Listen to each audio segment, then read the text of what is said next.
السلام علیکم کن فیکون کے پیارے دوستوں، امید ہے آپ سب خیریت سے ہوں گے۔ دعا ہے اللہ رب العزت سے اللہ پاک آپ کو ہمیشہ خوش رکھے، آمین یا رب العالمین۔ جی پیارے دوستوں، تو آج ہم آپ کے ساتھ ایک بہت ہی خوبصورت واقعہ بیان کریں گے، اللہ کا ہاتھ۔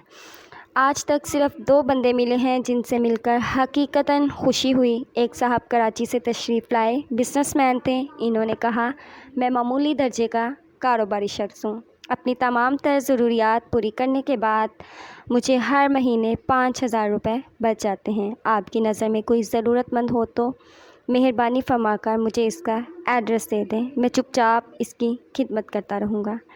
مجھے اس کی بات سن کر بہت خوشی ہوئی۔ مجھے کیوں خوشی ہوئی، اس کی وجہ آگے چل کر بیان کریں گے۔ دوسرے صاحب لاہور کے ایک کلرک تھے۔ کسی نے اس کے بارے میں بتایا، وہ دفتر سے واپسی کے بعد کاغذ چننے والے بچوں کو جمع کرتے ہیں، انہیں الف ب اور 1 2 3 سکھاتے ہیں۔ میں ان کی تلاش میں نکل کھڑا ہوا۔ وہ دھرم پور میں ریلوے لائن کے ساتھ رہتے تھے۔ میں ان کے گھر پہنچا تو ان کے دروازے پر کاغذ جمع کرنے والے بچوں کے تھیلے اور گٹھریاں پڑی تھیں۔ میں ان گٹھریوں اور تھیلوں میں راستہ بناتا ہوا ان کی بیٹھک میں داخل ہوا۔ دری پر 25-30 بچے بیٹھ کر الف انار بے بکری پڑھ رہے تھے۔ میں ان کے قریب بیٹھ گیا۔ ان کے چہرے پر ایک عجیب نور اور ذات میں ایک انوکھا اطمینان تھا۔ مجھے پتہ چلا 3 بجے ان کی بیٹھک کھل جاتی ہے، بچے آنا شروع ہو جاتے ہیں۔ بچے سب سے پہلے غسل خانے میں جاتے ہیں، وضو کرتے ہیں، ظہر کی نماز پڑھتے ہیں، گھر میں جو کچھ پکا ہوتا ہے وہ کھاتے ہیں، 1 گھنٹہ پڑھتے ہیں اور پھر اپنے اپنے تھیلے اٹھا کر چلے جاتے ہیں۔ یہ دنیا کا واحد سکول تھا جس میں حاضری کا کوئی رجسٹر نہیں تھا، لیکن اس کے باوجود جس بچے نے ایک بار اس دہلیز پر قدم رکھ دیا وہ پھر اس پیر خانے کا ہو کر رہ گیا۔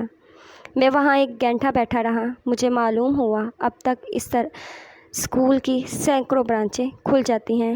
حضرت صاحب ہر بیچ میں سے 2-3 بچوں کو سلیکٹ کرتے ہیں، انہیں 2-3 گھنٹے پڑھاتے ہیں۔ جب وہ ان کے معیار کے مطابق عالم ہو جاتے ہیں تو انہیں اپنے پاس بٹھاتے ہیں، ان کے سر پر ہاتھ پھیرتے ہیں اور میٹھی آواز میں کہتے ہیں، بیٹا جاؤ اپنے جیسے دوسرے بچوں کو سب کچھ سکھا دیں۔ وہ بچے اٹھتے ہیں، کسی گندے نالے کے کنارے، پرانے کاغذوں کے کسی گودام کے باہر یا کسی بدبودار آبادی کے درخت کے نیچے اس اسکول کی برانچ کھول لیتے ہیں۔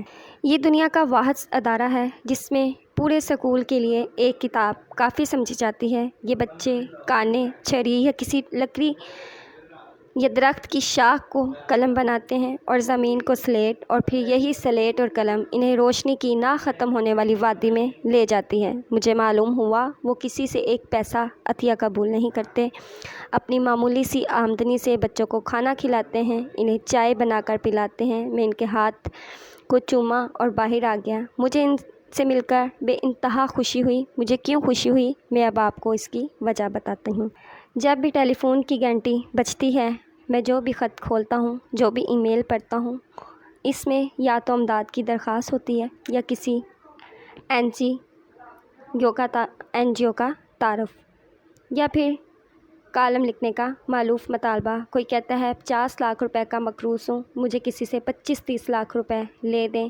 کوئی کہتا ہے میں ملک سے باہر تعلیم حاصل کرنا چاہتا ہوں، میرے لیے 20-25 لاکھ کا بندوبست کر دیں۔ کوئی کہتا ہے میری آمدنی کم ہے اور بچے زیادہ ہیں، مجھے امریکہ کا ویزا دلوا دیں۔ کوئی کہتا ہے فلاں بڑا شخص آپ کا واقف ہوگا، یہ آپ نے بیرون ملک آباد فلاں شخص کے بارے میں کالم لکھا تھا، آپ اس سے کہہ کے مجھے قرض حسنہ لے دیں یا پھر مجھے باہر سیٹ کروا دیں۔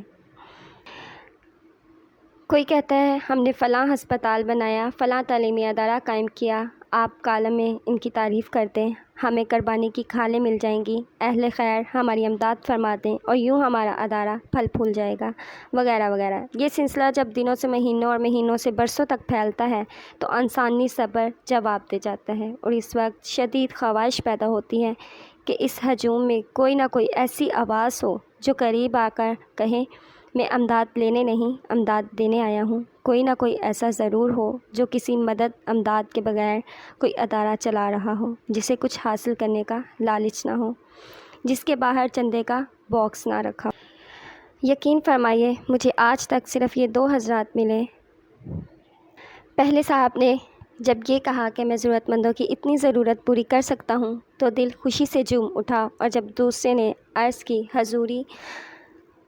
حضور میں بچوں کے لیے پانی کا ایک کولر اور ایک نئی دری پیش کرنا چاہتا ہوں، وہ شخص مسکرائے اور آہستہ آواز میں بولے، بیٹا ہمیں اس کی ضرورت نہیں، پانی کے لیے گڑھا موجود ہے، اس کا پانی بھی ٹھنڈا ہوتا ہے اور میٹھا بھی، آپ اس وقت جس دری پر بیٹھے ہوئے ہیں وہ بھی ٹھیک ٹھاک ہے، 1-2 سال نکال جائے گی، اسی دوران میری بیوی نئی دری بنا لے گی اور ہم اس کی جگہ وہ بچھا لیں گے، چھت پر پنکھا موجود ہے، کتابوں کی ہمیں ضرورت نہیں ہوتی، ایک کتاب 2-3 سال نکال جاتی ہے، لکھنے کے لیے کاغذ اور پینسل بچوں کو کوڑے سے مل جاتے ہیں، بچوں کی دال روٹی اور چائے کے لیے میری تنخواہ کافی ہے، ہاں البتہ کبھی کبھی وضو کے لیے